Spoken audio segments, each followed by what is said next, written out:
বিসমিল্লাহির রহমানির রহিম।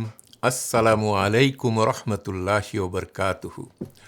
রব্বি ইশরাহ লি সাদরি ওয়া ইয়াসসির লি আমরি ওয়াহলুল উকদাতাম মিন লিসানি ইয়াফকাহু কাওলি। নাহমাদুহু ওয়া নুসাল্লি আলা রাসূলিহিল কারীম, আম্মা বা'দ। আগের ৫৫তম পর্বে আমরা ঘরানিক কাহিনীর দ্বিতীয় ও তৃতীয় সংস্করণের বিতর্কিত বিষয়সমূহ বিশ্বাসভিত্তিক বিশ্লেষণের মাধ্যমে খণ্ডন করেছিলাম। আজ ৫৬তম পর্বে আমরা আলোচনা করব চারজন প্রধান সাহাবী আবিসিনিয়ায় হিজরত করেছিলেন কিনা এবং আবু বকর রাদিয়াল্লাহু আনহুর হিজরত থেকে ফিরে আসার পটভূমি নিয়ে। আমরা আরও জানব হিজরতকারী সাহাবীরা মক্কায় ফিরে আসার পর গোত্রীয় নিরাপত্তা পাওয়ার ক্ষেত্রে কী ধরনের প্রতিবন্ধকতার মুখোমুখি হয়েছিলেন। প্রিয় দর্শক, আমাদের অনেকের মনেই একটি কৌতূহল উকিঝুঁকি মারতে পারে, রাসূল সাল্লাল্লাহু আলাইহি সাল্লামের সবচেয়ে ঘনিষ্ঠ ও প্রধান সাহাবীগণ সবাই কি আবিসিনিয়ায় হিজরত করেছিলেন? আর যদি না করে থাকেন তবে কেন করেন নাই? সাধারণভাবে রাসূল সাল্লাল্লাহু আলাইহি সাল্লামের সবচেয়ে ঘনিষ্ঠ ও প্রধান চারজন সাহাবী হিসাবে হযরত আবু বকর, হযরত ওমর, হযরত উসমান এবং হযরত আলী রাদিয়াল্লাহু আনহুমা, এই চারজনকেই বিবেচনা করা হয়। এখন প্রশ্ন হলো, তারা কি আবিসিনিয়ায় হিজরত করেছিলেন? উত্তর হলো, আবিসিনিয়ায় প্রথম হিজরতের সময় হযরত ওমর রাদিয়াল্লাহু আনহু তখনও ইসলাম গ্রহণ করেননি, আর হযরত আলী রাদিয়াল্লাহু আনহু হিজরত করার বয়সে অনেক ছোট ছিলেন। তার বয়সটা হিজরত করার জন্য উপযুক্ত ছিল না। বাকি রইলেন হযরত ওসমান এবং হযরত আবু বকর রাদিয়াল্লাহু আনহুমা। তারা উভয়ই হিজরত করার সিদ্ধান্ত নিয়েছিলেন, কিন্তু বিশেষ একটি ঘটনার কারণে হযরত আবু বকর রাদিয়াল্লাহু আনহু শেষ পর্যন্ত হিজরতের সিদ্ধান্ত থেকে সরে আসেন। ফলে চারজন প্রধান সাহাবীর মধ্যে একমাত্র হযরত ওসমান ইবনে আফফান রাদিয়াল্লাহু আনহুই আবিসিনিয়ায় হিজরত করেছিলেন। যে বিশেষ ঘটনার কারণে হযরত আবু বকর রাদিয়াল্লাহু আনহু হিজরতের পথ থেকে মক্কায় ফিরে এসেছিলেন, তা উম্মুল মুমিনিন হযরত আয়েশা রাদিয়াল্লাহু আনহা থেকে বর্ণিত একটি সহিহ হাদিসে বিস্তারিতভাবে উঠে এসেছে। সহিহ বুখারীর ৩৯০৫ নম্বর হাদিসে হযরত আয়েশা রাদিয়াল্লাহু আনহা বর্ণনা করেন যে, আমি কখনো আমার পিতামাতাকে সত্য দ্বীন বা ইসলাম ব্যতীত অন্য কোনো ধর্মে বিশ্বাসী হওয়ার কথা স্মরণ করতে পারি না, এবং আমার মনে পড়ে না এমন একটি দিনও কেটেছে যেদিন রাসূল সাল্লাল্লাহু আলাইহি সাল্লাম সকালে ও সন্ধ্যায় আমাদের বাড়িতে আসেননি। যখন মুসলমানরা পৌত্তলিকদের দ্বারা অমানুষিক নির্যাতনের মাধ্যমে কঠিন পরীক্ষার সম্মুখীন হন, তখন হযরত আবু বকর রাদিয়াল্লাহু আনহু আবিসিনিয়া বা ইথিওপিয়ায় হিজরত করতে রওনা হলেন। পথিমধ্যে তিনি যখন বারক আল গিমাদ নামক স্থানে পৌঁছান, তখন কারা গোত্রের প্রধান ইবনুল দাগিনার সাথে তার দেখা হয়। ইবনুল দাগিনা তাকে জিজ্ঞাসা করলেন, হে আবু বকর, তুমি কোথায় যাচ্ছ? আবু বকর রাদিয়াল্লাহু আনহু উত্তরে বললেন, আমার সম্প্রদায় আমাকে বের করে দিয়েছে, তাই আমি পৃথিবী ঘুরে বেড়াতে চাই এবং আমার রবের ইবাদত করতে চাই। ইবনুল দাগিনা তখন বললেন, হে আবু বকর, আপনার মতো একজন মানুষের মাতৃভূমি ত্যাগ করা উচিত নয় এবং আপনাকে তাড়িয়ে দেওয়াও উচিত নয়, কারণ আপনি নিঃস্বদের সাহায্য করেন, তাদের জীবিকার ব্যবস্থা করেন, আত্মীয়দের সাথে সুসম্পর্ক রাখেন, দুর্বল ও দরিদ্রদের পাশে দাঁড়ান, মেহমানদের আপ্যায়ন করেন এবং বিপদগ্রস্ত মানুষদের সাহায্য করেন। অতএব আপনি আপনার শহরে ফিরে যান এবং নিজ ঘরেই আপনার প্রভুর ইবাদত করতে থাকুন। এরপর হজরত আবু বকর রাদিয়াল্লাহু আনহু মক্কায় ফিরে এলেন এবং ইবনুল দাগিনাও তার সাথে মক্কায় এলেন। সন্ধ্যায় ইবনুল দাগিনা কুরাইশদের সম্ভ্রান্ত নেতাদের সঙ্গে দেখা করে বললেন, আবু বকরের মতো লোকের মাতৃভূমি ছেড়ে যাওয়া উচিত না। আপনারা এমন একজন মানুষকে তাড়িয়ে দিচ্ছেন যিনি নিঃস্বদের সাহায্য করেন, দরিদ্র ও দুর্বলদের পাশে দাঁড়ান, আত্মীয়তার সম্পর্ক রক্ষা করেন এবং মেহমানদের আপ্যায়ন করেন। কুরাইশরা ইবনুল দাগিনার মতো প্রভাবশালী নেতার নিরাপত্তা প্রত্যাখ্যান করতে পারল না। তবে তারা একটি শর্ত দিল। তারা বলল, আবু বকর তার ঘরের ভিতরেই তার প্রভুর ইবাদত করবেন। সেখানে তিনি যা খুশি প্রার্থনা ও তেলাওয়াত করতে পারেন, কিন্তু প্রকাশ্যে তা করতে পারবেন না, কারণ আমাদের ভয় হয় তিনি তার তেলাওয়াত ও ইবাদতের মাধ্যমে আমাদের নারী ও শিশুদের প্রভাবিত করে ফেলবেন। ইবনুল দাগিনা এই শর্ত হজরত আবু বকর রাদিয়াল্লাহু আনহুকে জানালে তিনি তা মেনে নেন। শর্ত মোতাবেক তিনি নিজ ঘরে ইবাদত করতে লাগলেন, প্রকাশ্যে সালাত আদায় বা ঘরের বাইরে কোরআন তেলাওয়াত করতেন না। কিন্তু কিছুদিন পর হজরত আবু বকর রাদিয়াল্লাহু আনহু তার ঘরের আঙিনায় বা সামনে ছোট একটা সীমানা ঘিরে একটি মসজিদ বা ইবাদতের স্থান তৈরি করলেন। সেখানে তিনি সালাত আদায় ও কোরআন তেলাওয়াত করতে লাগলেন। অল্প সময়ের ভিতরে দেখা গেল যে সেখানে প্রচুর সংখ্যক পৌত্তলিক নারী ও শিশু তার ইবাদতের স্থানের চারপাশে জমা হতে লাগল এবং অবাক হয়ে তার দিকে তাকিয়ে থাকত। হজরত আবু বকর রাদিয়াল্লাহু আনহু ছিলেন অত্যন্ত কোমল হৃদয়ের মানুষ। কোরআন তেলাওয়াত করার সময় তিনি চোখের পানি ধরে রাখতে পারতেন না। এই দৃশ্য পৌত্তলিক কুরাইশ নেতাদের মনে ভয় ধরিয়ে দিল। তারা অবিলম্বে ইবনুল দাগিনাকে ডেকে পাঠালো। ইবনুল দাগিনা এলে তারা বলল, আমরা আপনার নিরাপত্তা এই শর্তে মেনে নিয়েছিলাম যে তিনি ঘরের ভিতর ইবাদত করবেন, কিন্তু তিনি ঘরের সামনে ইবাদতের স্থান বানিয়ে প্রকাশ্যে সালাত পড়ছেন এবং কোরআন তেলাওয়াত করছেন। এতে আমাদের নারী ও শিশুরা প্রভাবিত হচ্ছে। হয় আপনি তাকে ঘরের ভেতরে ইবাদত করতে বলুন, অথবা আপনার নিরাপত্তার চুক্তি ফিরিয়ে নিন। আমরা আপনার সাথে চুক্তি ভাঙতে চাই না, কিন্তু আবু বকরের এই প্রকাশ্য কার্যক্রমও মেনে নিতে পারছি না। ইবনুল দাগিনা তখন হজরত আবু বকর রাদিয়াল্লাহু আনহুর কাছে গিয়ে বললেন, হে আবু বকর, আপনি জানেন আমি আপনাকে রক্ষার জন্য কি শর্তে চুক্তি করেছিলাম। হয় আপনি তা মেনে চলুন, নতবা আমাকে নিরাপত্তার দায়িত্ব থেকে মুক্তি দিন, কারণ আমি চাই না আরবরা শুনুক যে আমার গোত্রের দেওয়া চুক্তি ভঙ্গ হয়েছে। হজরত আবু বকর রাদিয়াল্লাহু আনহু দৃঢ়তার সাথে উত্তর দিলেন, আমাকে রক্ষা করার জন্য আপনাকে চুক্তি থেকে মুক্তি দিচ্ছি। আল্লাহ তাআলার পক্ষ থেকে দেওয়া নিরাপত্তাই আমার জন্য যথেষ্ট। এই ঐতিহাসিক ঘটনা থেকে কয়েকটি গুরুত্বপূর্ণ বিষয় লক্ষণীয়। প্রথমত, হজরত আবু বকর রাদিয়াল্লাহু আনহু যখন একাগ্র মনে কোরআন তেলাওয়াত করতেন, তার আবেগ ও কান্নার প্রভাব সাধারণ মানুষের হৃদয়ে গভীরভাবে দাগ কাটত।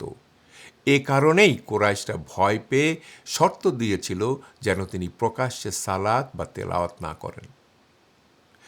দ্বিতীয়ত, ইতিহাসবিদদের মতে হজরত আবু বকর রাদিয়াল্লাহু আনহুই ছিলেন প্রথম ব্যক্তি যিনি নিজ বাড়ির সীমানায় একটি ইবাদতের স্থান বা মসজিদ গড়ে তুলেছিলেন, যদিও তা আনুষ্ঠানিক কোনো দালান কোঠা ছিল না। তৃতীয়ত, নিজ গোত্র সুরক্ষার দায়িত্ব না নেওয়ায় ইবনুল দাগিনার নিরাপত্তা ফিরিয়ে দেওয়ার পর হজরত আবু বকর রাদিয়াল্লাহু আনহু সামাজিকভাবে সম্পূর্ণ অরক্ষিত হয়ে পড়েন। আর এই অরক্ষিত অবস্থায় থাকার কারণেই পরবর্তীতে যখন তিনি কাফিরদের হাত থেকে রাসূল সাল্লাল্লাহু আলাইহি সাল্লামকে বাঁচাতে গিয়েছিলেন, তখন কুরাইশরা তার উপর নির্মম নির্যাতন চালায়। সে সময় তিনি মারাত্মকভাবে আহত হয়ে বেশ কিছুদিন শয্যাশায়ী ছিলেন। প্রিয় দর্শক, এখন আমরা আবিসিনিয়া থেকে মক্কায় ফিরে আসার পর মুহাজিরগণ নিরাপত্তাজনিত যেসব পরিস্থিতি মোকাবেলা করেছিলেন সে বিষয়ে কিছুটা আলোকপাত করা যেতে পারে। যেমনটা আমরা জেনেছি, প্রথম দফায় ১২ জন পুরুষ ও ৪ জন নারী সহ মোট ১৬ জন সাহাবী আবিসিনিয়ায় হিজরত করেছিলেন। কিন্তু পরবর্তীতে সকল কুরাইশরা ইসলাম গ্রহণ করেছে বলে একটি গুজব ছড়িয়ে পড়লে তারা মক্কায় ফিরে আসার সিদ্ধান্ত নেন। প্রতিমধ্যে অধীর আগ্রহে তারা খবরটি যাচাই করতে চান যে কাফেররা সত্যিই ইসলাম গ্রহণ করেছে কিনা। কিন্তু মক্কার কাছে এসে একটি কাফেলার মুখ থেকে তারা শুনতে পান খবরটি সম্পূর্ণ ভুয়া। কুরাইশদের অত্যাচার আগের মতোই বহাল রয়েছে। এই খবরে সাহাবীগণ প্রচণ্ড মানসিক ধাক্কা খেলেন। কেউ কেউ মক্কার দ্বার প্রান্তে এসেও পুনরায় আবিসিনিয়ায় ফিরে যাওয়ার কথা ভাবলেন, কিন্তু নিজ মাতৃভূমির টানে শেষ পর্যন্ত তারা মক্কায় প্রবেশ করার সিদ্ধান্ত নেন। তবে মক্কায় ঢুকতে হলে প্রত্যেকের জন্য নতুন করে গোত্রীয় সুরক্ষার প্রয়োজন ছিল, কারণ হিজরত করার সময়ই স্ব গোত্র তাদের গোত্রীয় নাগরিকত্ব বা নিরাপত্তা বাতিল করে দিয়েছিল। এই কঠিন সময়ে বিখ্যাত সাহাবী হজরত উসমান ইবনে মাযুন রাদিয়াল্লাহু আনহু মক্কার অন্যতম প্রভাবশালী ব্যক্তি আল ওয়ালিদ ইবনে আল মুগিরার কাছে সুরক্ষার আবেদন জানান। আল ওয়ালিদও তাকে প্রকাশ্যে সুরক্ষা দেওয়ার ঘোষণা দেন। ফলে কুরাইশরা উসমান ইবনে মাযউন রাদিয়াল্লাহু আনহুকে বিন্দুমাত্র স্পর্শ করার সাহস পায়নি।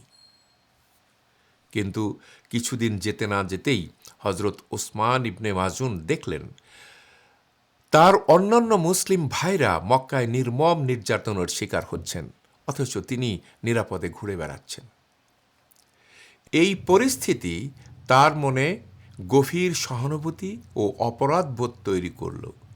তিনি আল ওয়ালিদের কাছে গিয়ে বললেন, অনুগ্রহ করে আপনার নিরাপত্তা ফিরিয়ে নিন। আমার দ্বীনী ভাইদের কষ্ট দেখে আমি আর শান্তিতে থাকতে পারছি না। আল ওয়ালিদ তখন জনসমক্ষে ঘোষণা দিল যে উসমান ইবনে মাযউন তার দেওয়া সুরক্ষা ফিরিয়ে দিয়েছেন। সুবহানাল্লাহ! নিজের জীবন ঝুঁকিতে পড়বে জেনেও শুধুমাত্র অন্য মুসলিম ভাইদের প্রতি সমবেদনা জানানোর মানসিকতা থেকে তিনি স্বেচ্ছায় নিজের নিরাপত্তা ত্যাগ করলেন। সুরক্ষা ফিরিয়ে দিয়ে ফেরার পথে তিনি কুরাইশদের একটি কবিতার আসরের পাশ দিয়ে যাচ্ছিলেন।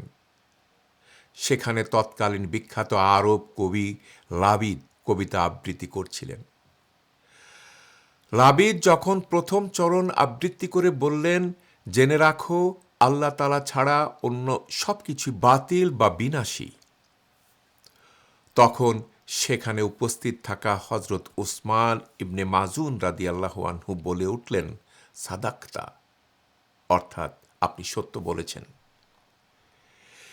এরপর কবি লাবিদ দ্বিতীয় চরণ আবৃত্তি করে বললেন, এবং প্রতিটি অনুগ্রহই নিঃসন্দেহে একদিন বিলীন হয়ে যাবে। হজরত ওসমান ইবনে মাযউন এতে একমত হতে পারলেন না। তিনি তাৎক্ষণিক প্রতিবাদ জানিয়ে বলে উঠলেন, কাযাবতা, অর্থাৎ আপনি ভুল বলেছেন। জান্নাতের নেয়ামত ও অনুগ্রহ কখনো বিলীন হবে না। সমগ্র কুরাইশ নেতাদের উপস্থিতিতে একজন সাধারণ মানুষের এমন প্রতিবাদ দেখে কবি লাবিদ অপমানিত বোধ করে বললেন, হে কুরাইশরা, তোমরা কখন থেকে নিজেদের অতিথিদের সাথে এমন আচরণ করা শুরু করলে? লাবিদের এই মন্তব্যের পর ক্ষিপ্ত হয়ে কুরাইশদের এক ব্যক্তি উঠে দাঁড়িয়ে হজরত উসমান ইবনে মাযউন রাদিয়াল্লাহু আনহুর বাম চোখে প্রচণ্ড এক ঘুষি মারল। এতে তার চোখটি গুরুতর আঘাতপ্রাপ্ত হয়ে ফুলে গেল। ঘটনা শুনে আল ওয়ালিদ ছুটে এসে বলল, হে ভাতিজা, কেন তুমি আমার নিরাপত্তা ফিরিয়ে দিলে?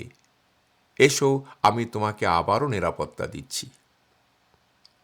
হজরত ওসমান ইবনে মাজুন ইমানি দৃঢ়তা নিয়ে উত্তর দিলেন, না, আমার নিরাপত্তার প্রয়োজন নাই।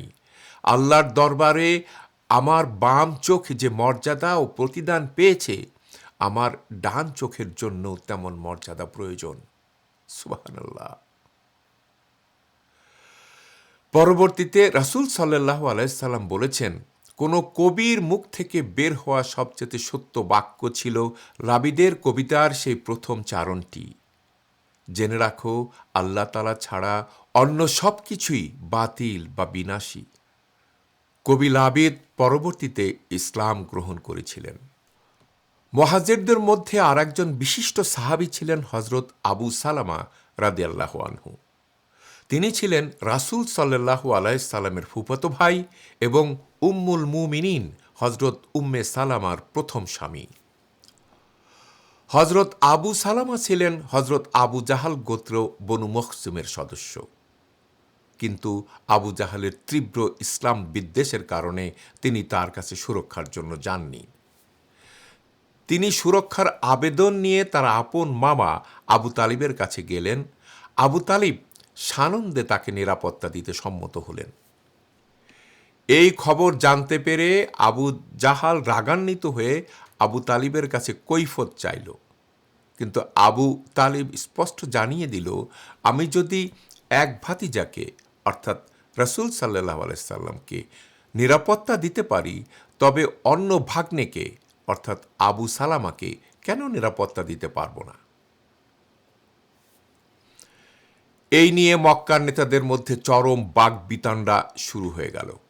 কিন্তু আল্লাহ তাআলা তার কুদরতে ইসলাম বিদ্বেষী আবু লাহাবের মাধ্যমেই এক অপ্রত্যাশিত সমাধানের পথ তৈরি করে দিলেন। আবু লাহাব তার ভাই আবু তালিবের উপর কুরাইশদের চাপ দেখে উঠে দাঁড়িয়ে শক্ত কণ্ঠে বলল, তোমরা কি এই বৃদ্ধকে যথেষ্ট বিরক্ত করনি? তাকে তার মতো থাকতে দাও। তোমরা যদি এই বাকবিতণ্ডা চালিয়ে যাও, আল্লাহর কসম, আমি তাহলে আবু তালিবের পক্ষ নেব। আবু লাহাবের এই কঠোর অবস্থানের কারণে আবু জাহাল ও কুরাইশরা পিছিয়ে আসতে বাধ্য হয়। এভাবেই গোত্রীয় সম্পর্কের খাতিরে হলেও আবু লাহাব আবু তালিব ও আবু সালামা রাদিয়াল্লাহু আনহুকে রক্ষা করেছিলেন। সুবহানাল্লাহ।